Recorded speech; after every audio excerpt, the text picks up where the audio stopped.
typically to get on an email list these days, you're delivering something of a little bit more value to them so that they're saying, yeah, I like the information that you're giving me. I like the relationship that we're creating. So it's a warm lead instead of a cold lead that comes up through paid advertising. Welcome to the Natural Products Marketer Podcast. I'm Tina. And I'm Amanda, and we're here to make marketing easier for natural products businesses so you can reach more people and change more lives. Hey guys, welcome back. We are covering the 7 steps for you to dominate your local market. Last week, we covered the first 4 things, and we'll just recap those really quickly. They were having a website that builds trust, having a content platform to tell your story, search engine optimization, and social media engagement. If you have any questions about the details that are surrounding those, just go back and listen to the previous episode. There will be a link in the podcast notes. But what we really want to do is dive into the last 3, which are email marketing, pay-per-clicks, and then we've got a bonus at the end. So stick around and listen to that last bonus element that helps you do everything else in this list of 7 elements that will help you dominate your local market. Yes. So let's kick this off. Email marketing. I know you and I both love email marketing. Super effective. Probably my personal favorite, but I would love to just dive into a little bit more detail. I know we're going to have some episodes completely about email marketing, but can we just do a quick overview of why email marketing is so important in dominating your local market? Absolutely. And just one thing to cover quickly, the reason that we're talking about these 7 things that are going to help you dominate your local market is because you are competing against big brands and online brands that are bringing people to their stores by investing a lot of marketing dollars. What we're trying to help you do is turn your smaller marketing budget into bigger revenue and bigger profits for your local store. So how do you do that? We believe in email marketing. And the reason it's so important, it is still the best conversion channel that you have. The reason is only 7% of people visiting your website are ready to buy at any particular time. So then what do? You have to be top of mind when they are ready to make a buy now decision. One of the ways that you do that is you keep them warm. You want to always stay in front of them. I was actually doing some research around hiring someone for a particular project that we were working on the other day. And I had worked with a person that absolutely could fulfill that role earlier. And I just forgot about them until they showed up again in my inbox and again the next week and again the next week. And then at some point, it just dawned on me, oh yeah, this person is a perfect match for this role that I'm looking for. And you don't know how many times that's happening. Seeing your name over and over again and being in front of people at just the right time when they're ready to buy is so important. And email marketing helps you do that. If you have people who have signed up on your list on purpose, they want to hear from you and they're giving you permission to stay top of mind for them. So be there whenever 93% of them are going to want to make a buy decision later. Just keep showing up so that you can be there when they're ready to buy. Yeah, absolutely. And I think that you touched on something of them opting in to your email list. I mean, people might like you on social media, but that doesn't mean that they're really like, oh man, I'm just like chomping at the bit waiting to see what they have to say. Sometimes that might be the case, but with email, I mean, I know me, I'm very selective with who I give my email to. And so if I give you mine, like, I really like you. It's not just like, oh, I Facebook like you and I click that button once and, you know, maybe I did you a favor or got to enter in to win a gift card or whatever it is. Like, I really want to see you if I'm on my email because it's a very intentional place. I know for me, like, I'm not just scrolling through my inbox. Like, I'm deliberately opening those emails that I want to read. It's much more intentional than just scrolling through Instagram. Yeah. And the other thing is typically to get on an email list these days, you have to deliver something of value. So you were just talking about like, you might do someone a favor by liking the Facebook account, or maybe they were giving you a one-time discount. Or you were entering to win a sweepstakes, which you can do that with email as well. But most of the time you're delivering something of a little bit more value to them so that they're saying, yeah, I I like the information that you're giving me. I like the relationship that we're creating. So it's a warm lead instead of a cold lead that comes up through paid advertising. And we're not going to skip paid advertising, but just realize that email marketing is more effective because they are warm to your product, your service, and the information that you're giving.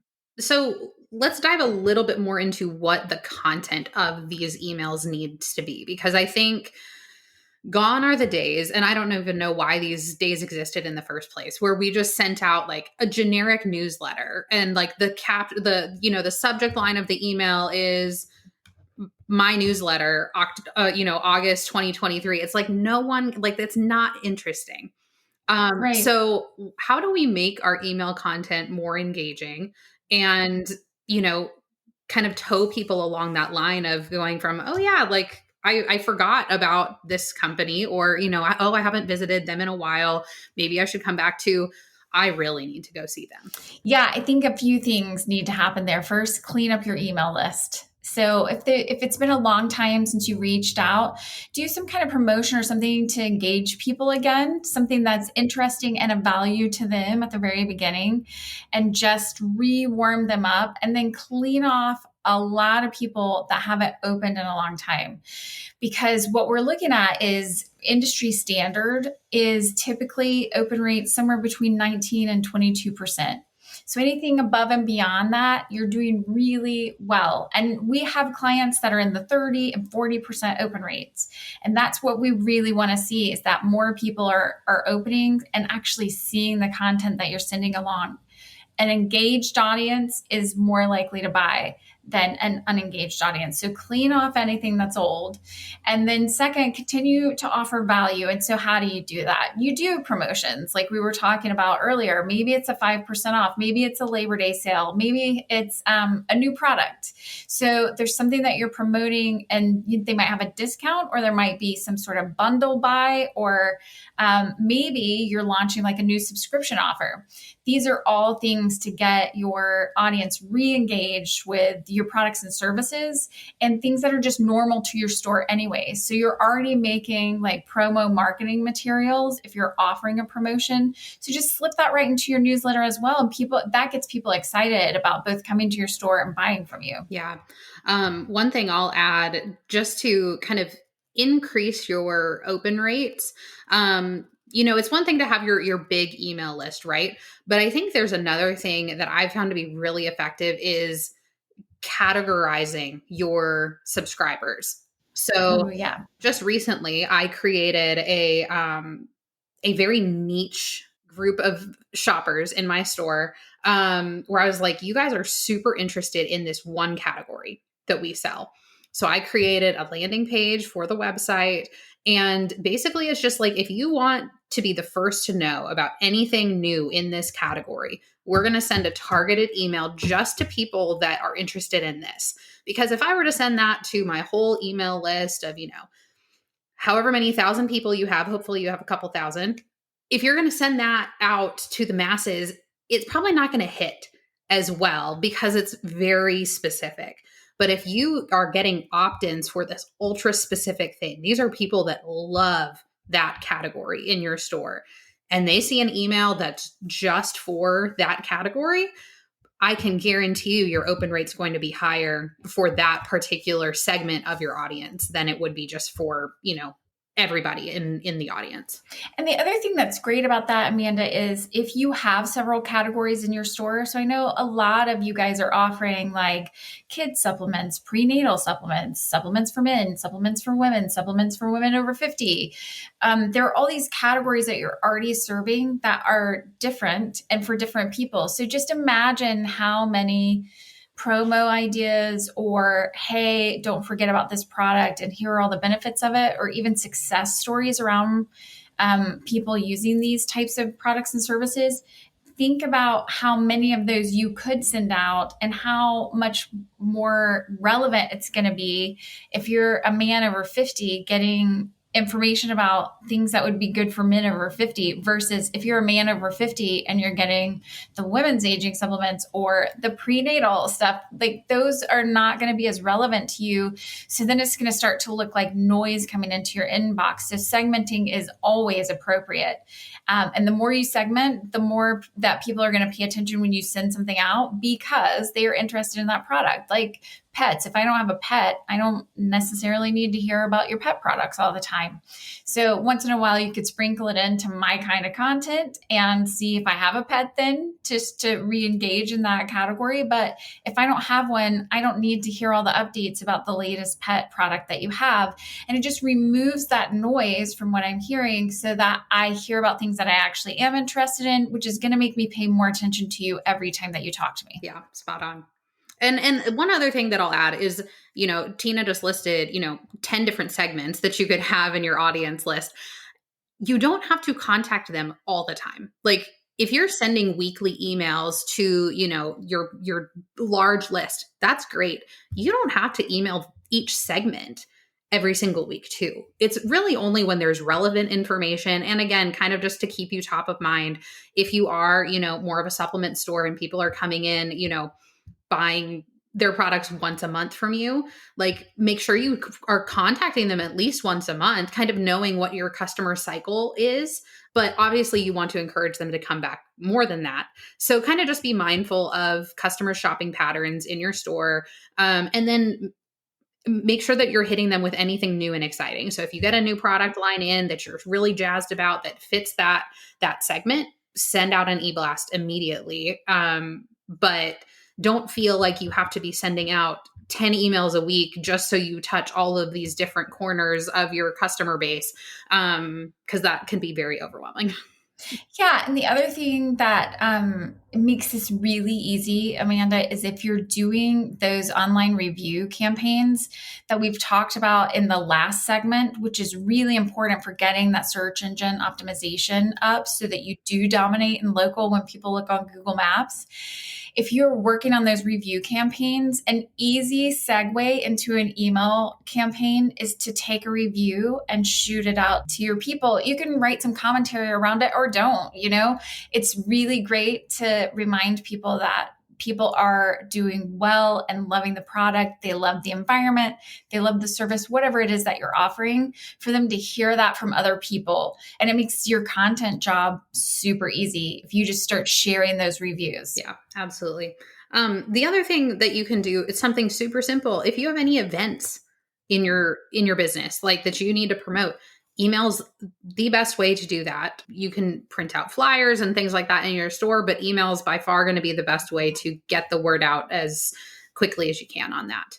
And what's great about events is there's a whole behavioral marketing tactic that really works psychologically for us, and it's related to a deadline. So if I have to do something and interact with something by a certain date, I'm more likely to open things. I'm more likely to interact. I'm more likely to click, and I'm more likely to engage. And so an easy way to use events for that, and even promotions, especially if it's a limited time, is to talk about limited time or don't miss by X date.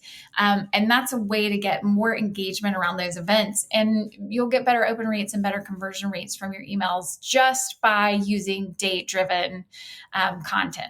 Here's the last thing I'll share, and it's around stories. So I know that some of the owners and store operators can feel a little bit uncomfortable with this, but one of the biggest things that we've seen as a success from an open rate and a click-through rate to your website is for you to share a personal story about your own health journey. So when people feel like they get to know the owner or the people that they're coming to see at the store, they feel a lot more connected to you. You're starting to create a community. And if you're telling your own health journey, especially if it isn't always linear, if it isn't always clean, if it's a little bit messy too, as you're struggling through your own health issues, and you're trying to take different tactics to fix that with your own natural products. And sometimes it works and sometimes it doesn't. And then you have to make adjustments. Sharing that kind of journey with your audience makes them feel more connected. They're more likely to trust you because they see you as a human being. And plus, they just get they start to feel like your store is more person driven, and people buy from people. They don't buy from brands. So, that is just a great way. And we've seen engagement rates more than double when things are sent out from the store owner, store manager, operator, or someone who's working in the store, and a story related to their own personal health journey. Yeah, awesome. All right. So the next element is paid per click advertising. So that is, I know for me, when I first got into marketing, my employer at the time was like, hey, do some Google AdWords. And I was like, what the heck? Like, one, what are those? Two, how do I do them? The platform is super intimidating. And if you don't know what you're doing, you feel like you're just wasting your money. So can you kind of just And talk you us might through? be. Yeah, you probably are. Yeah. So can you just kind of give us a brief overview of the importance of doing some paid per click, figuring out what's right for you within your budget and all of that, and kind of just how that whole system works? I have 4 main places that I love for people to start with paid per click advertising. And you can totally do this yourself. There are plenty of classes on Udemy, as an example, where you can learn how to set this up in Google. But I will tell you, if you just follow the Google script, which feels really easy because it's like, do this step 1, do this step 2, do this step 3. If you set it up that way, then typically you're overpaying by more than 50%. And that's why people hire experts to help them set up their ads. If you don't want to hire someone, then definitely take a class online to learn how to set this up properly. Don't just follow Google's 1, 2, 3 steps. You absolutely will overspend. So whatever you do, don't follow the template. There are plenty on YouTube that are free. There are plenty of platforms where you can find some training around paid per click. So the 4 ways that I would start using this is, first, your business name. Now, if you're doing good search traffic, organic search coming to you, and it is your brand name, you're ranking number 1, you might not want to spend money on it, but you might still, because if you notice every time that you do a search on Google, even if you're searching your brand name and even if you're in number 1, there are still sponsored slots that are coming above you. And so let's just say that you have a store called Natural Products Store, and you do rank for that number 1 because you have it all over everywhere and you're constantly using your brand name and you have built up your credibility online so that you're starting to rank in first place for that. Someone else could start to mention Natural Products Store lowercase without you. They're going to use your brand name, but like lowercase in their content. And then they're going to do paid advertising so that they show up in the sponsored spot or 2 spots above you. So even if you're ranking number 1, you might want to buy your brand name so that anytime that someone types that into Google, especially in your geolocation, you will be in the first slot around the country. So that's my biggest recommendation, number 1, especially because when people are looking to go buy supplements or natural products, and they look in something like Google Maps, that is driven by search and paid. How people show up in Google Maps.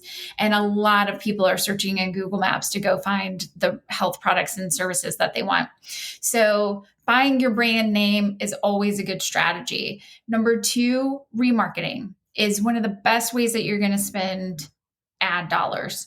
So sometimes people are wondering, what in the world is remarketing? And all I mean by that is if someone visits your website, then you want to show up later for them, either in Google Ads or on Facebook, Instagram, LinkedIn, wherever your crowd is gathering. So there's a script and a tag you can put on your website that will then allow you to advertise to those people. Now that's getting a little bit more murky as people are like asked not to track across platforms. Apple started that rollout and there are other privacy laws that are coming into play. And so it's getting more difficult to remarket, but it's still available.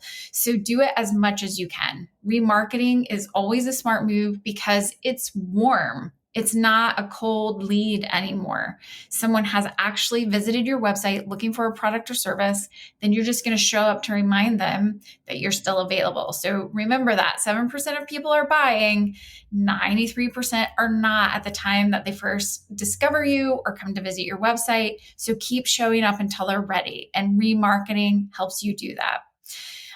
The third is to buy local. I kind of mentioned this when I'm talking about buying your brand name, but if you have a brick and mortar store, and especially if you don't do e-commerce, you want to buy traffic that is in your geolocation. And all I mean by that is if your store is called Natural Product Store, you want to buy the term Natural Product Store, and you want it to be based in Charlotte, if you have a store in Charlotte, as an example. And you can actually geo-target on all the ad platforms now that only serves these ads up to people who are in the location where your store is.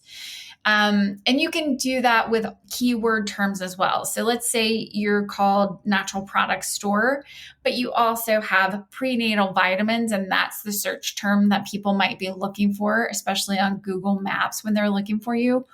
Then that's the term that you would buy, but only served up in Charlotte. So it's this geo-targeted buying local. You only want your ad served where people are going to come into your store. Yeah. And I'll add to that just a little retailer trick that you might not know about.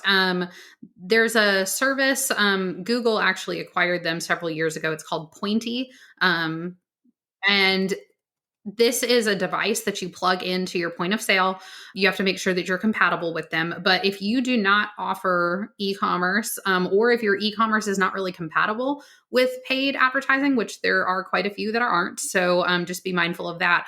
But this device syncs up with your point of sale. So every time you scan an item, it populates your Pointy storefront. And you can't buy anything on there, but it does sync up with Google in your local area, and you can do paid ads through that service. And set your radius around your brick and mortar location. So that way, when, someone types in magnesium chelate near me, you should pop up for a sponsored spot in that area. Now you're going to have competitors like Walmart's on there, Target's on there, but you can pay to climb up those ranks through a service like that. I believe that it's still free, or it's like $75. It's super reasonable. Highly, highly, highly recommend it. Yeah, and we'll put a link in the show notes to Pointy just to make sure that you can find it. Yeah, and you just set it up through your Google My Business account. It's all in one location, so it's very easy to work with. Yeah. And probably last around paid advertising. So I said I would share 4 things. The fourth is buying tough rankings. Look, I believe in the long game of search engine optimization for organic search, because I think that you shouldn't have to pay so much for traffic coming to your website. You can produce content that's good enough, and you can get people to your website around the products and services that you sell without having to pay for it, unless you need to pay for it. And that sounds crazy, but what's happening there is there are certain key search terms like health food stores, that it's going to be really difficult to rank for those, because you'll be competing with the Amazons, the Walmarts of the world. And it's going to be really unlikely for you to show up on page 1 for the organic search for some of those keyword terms. And so what you need to do is you're going to have to outbid them for certain keywords by paying for it. And what I would encourage you to do is look high demand, high margin. And again, products that you really believe in, but high demand, high margin, so that people are looking for this product, and that you're going to make enough money to cover the paid advertising around it. So those are the key terms that start buying those up or start competing for them, and see how your sales increase and how much more foot traffic you start getting in the store related to high demand products and services. Yeah, that's great. And I think that was kind of a really good segue into our bonus element of reporting, because I think just saying like, what are your high margin items? Is it worth paying for? And then are you seeing that, increase in foot traffic? You kind of have to know what your reports are showing and even how to get those reports. So can you just touch on reporting? Yeah, and I'm just a huge fan still. There are plenty of products and services that you can go pay for to have good reporting, but I'm still a huge fan of the free Google Analytics. GA4 is really easy to set up with Google Tag Manager to help you track conversions. And one of the tricky parts of that for some of our stores out there are going to be compatibility with their online e-commerce store. So I know that different stores use different platforms. We hear things like ECRS. We've seen people using Instacart, and those platforms have their own tracking systems. And then you really have to sort of dig deep to either get them to be compatible so that you can track the conversions, or have someone on their team share reporting with you. So those are the things that you're going to be looking for. What we like to know, because conversions are people who are signing up for your email list, people who are going to your e-commerce platform. If that's the case, a conversion might be calling your store. That might be a conversion for you, and you have to decide if that makes sense. There might be a conversion of just like find my store. If you're not doing e-commerce, finding your store or getting the map to your store and clicking through to that is going to be a type of conversion for you, because that's going to tell you how much foot traffic is related to your online presence. So those are the things that I would track all the time. And again, you can look this up. YouTube videos abound for setting these things up. But if you don't have time and you don't want to put the effort into it, it's really easy to contact a marketing company for you to help get reporting set up, and then work together to decide what events you want to track, what conversions online you want to track, and then how can you work with your e-commerce platform to get the right reporting to know, okay, this came from my website, and where did they come before they were on my website? Was it a referral from social? Was it a click through my ad? So what you're really trying to do is follow this trail of someone saw an ad, they clicked to the website, they went to the e-commerce platform, and then they bought X product. So we can start to see, did you get an ROI from either the organic content you're creating, or the ads that you're paying for, or the emails, because there is a way to track. They clicked from an email to your website, to your e-commerce store, and bought a product, or to call your store, or to find the map to get to your store. So these are the things that we want to be tracking to make sure that not only are people engaging, but they're actually taking action that turns into revenue for you. And track that every week, every month. And what we like to look at is month over month data. That's always good, but we know there are cycles with natural products, and we like to look at year over year data and compare that to see how we're growing and to start to map those cycles. So we'll know, hey, this product starts to go up during this season. So flu season, allergy season, as the seasons change, we get a lot more people buying allergy products.